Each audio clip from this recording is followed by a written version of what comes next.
Hello, welcome to Newsfront Express. My name is Benson Edem. Today's headlines. Prof. Nana Opoku Ajiman engages Tema residents on 24-hour economic policy. Ghana and Kenya expand cooperation. Ban on noise-making to commence May 6. Bolgatanga Technical University exposes students to employable skills. Asante Hini to participate in this year's Eid. Now, the news in detail.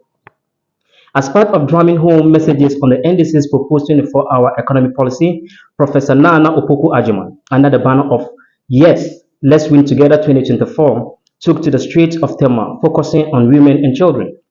Focusing on the benefit of the policy, the campaign extended to retail outreach in Tema West and East, where Prof. Nana engaged directly with residents, explaining the difficulties of the 24-hour economic policy's proposal. A statement copied to the Ghana News Agency in Accra said through door-to-door campaigns, particularly targeting youth and women groups, she aimed to address the challenges hindering the development. In a spontaneous encounter along the Sakumono Beach Road, the statement said Prof. Nana crossed paths with NDC campaigners rallying support for James Inu, parliamentary candidate for Tema West. Ghana and Kenya agreed on Wednesday to form a binational commission to expand and explore new avenues for cooperation within the African Continental Free Trade Area Agreement. In furtherance of this, the two sides signed a memorandum of understanding to elevate the Permanent Joint Commission of Cooperation that governs economic growth and technical cooperation between the two nations. The signing of the agreement was supervised by Ghana's Foreign Minister, Shelley Ayoko Boche, and Kenya's Prime Cabinet Secretary for Foreign and Diaspora Affairs, Dr. Musalia Mudavadi at the Jubilee House, Accra. This was witnessed by President Nana Addo Dankwa Akufo-Addo and President William Ruto of Kenya, who is on a 3-day official visit to Ghana. Ruto is in the country to affirm the cooperation and friendship developed between the two countries. This is his first visit to Ghana since assuming office in September 2022. 7 other agreements on education, tourism, diplomacy, defense, cooperation and security, trade and investment, manufacturing and governance were also signed to strengthen relationship between the two countries. The Ghana Traditional Council has placed a month-long ban on drumming, noise-making and funerals in the Ghana traditional area with effect from Monday, May 6 to Thursday, June 6, 2024. The council said it was to allow the chiefs and the elders of the Ghana state to perform the Nmadumo rite, planting for millet, which precede the Ghana Omo festival. 9. Wulomo Numo Akwamensa III, chief priest of the Ghana traditional area and Gamashi, announced this at the press conference held at the Ghana Manche Palace at Kaneshi in Accra on Wednesday.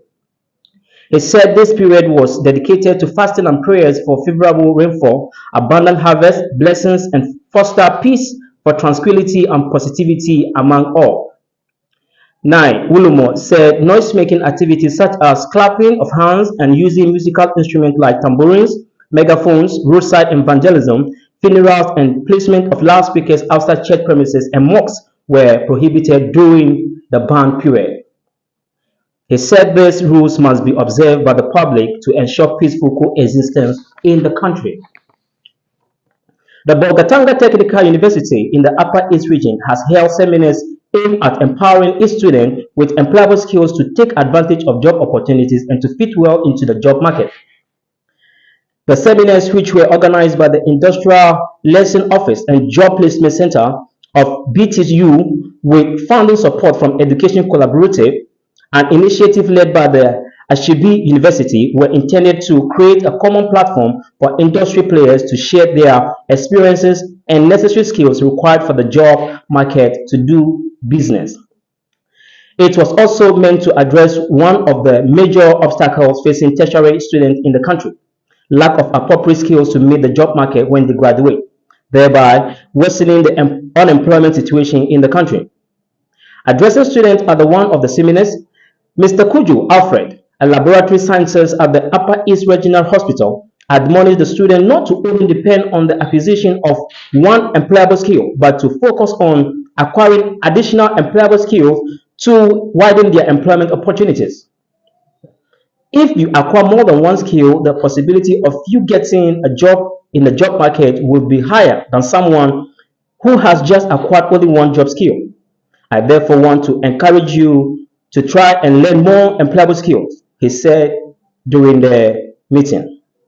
He entreated the students to be conscious of time management and nature in them, emotional intelligence, and stressed that most workers, particularly in the private sectors, lose their job due to poor attitude towards clients and not being time conscious. The Asantehene Otumfuo Osei Tutu II will join Muslims in Kumasi to observe this year's Eid al-Fitr prayers at the Kumasi Central Mosque on April 11 this year. Sheikh Abdul Haram Muni, Ashanti Regional Chief Imam, who made this known in an interview with the Ghana News Agency, said the Manshia Palace had confirmed the participation of the Asantehene in prayers at the newly refurbished mosque at 1,000 hours. Eid al-Fitr is one of two major holidays celebrated by Muslims and commemorates the end of the holy month of Ramadan, in which Muslims fast daily from before dawn until sunset. A mandatory charity event called Zakat al-Fitr is collected before the prayers and distributed to poor and needy to ensure all can participate in the festival.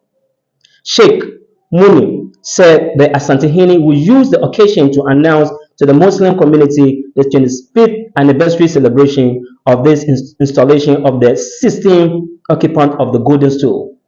Thank you for spending this time with us, and to meet same time tomorrow.